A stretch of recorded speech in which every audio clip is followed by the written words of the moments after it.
السلام عليكم ورحمة الله وبركاته. أنا بناشد أي مسؤول في الدولة.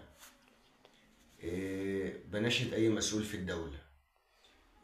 أنا معاه مشروع يلغي الجاز والبنزين، وقادر إن أنا أشغله بالكهرباء.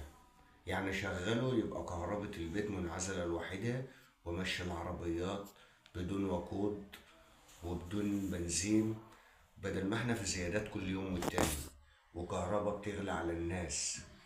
أنا مستعد إن أنا أوصل الجهاز، بس الجهاز أنا ما عنديش الإمكانيات إنني أوصل الجهاز للحاجة المطلوبة.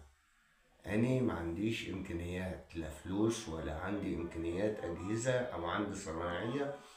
أنا أتمنى إن حد يتبنى المشروع، وأنا عامة أنا بشتغل على قدي.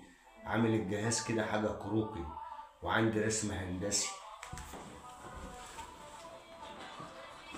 رسم هندسي بدل الواحد كذا واحد. يعني مستعد لو في مسؤول يتبنى المشروع بس يضمن انني ما يسرقش مني، انا مستعد اقعد واتناقش باي طريقه هم يحبوها.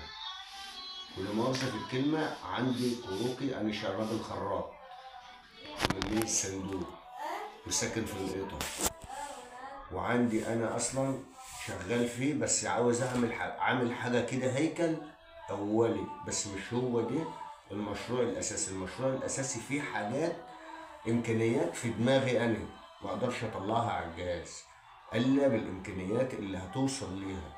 طبعا لما تيجي تصور تعمل عربيه بيبقى عندك مخرطه، وعندك فريزه، وعندك. طبعا انا ما عنديش الكلام ده كله، بس يا ريت يا ريت يا ريت لو في مسؤول يتبنى المشروع، فأهلا وسهلا به.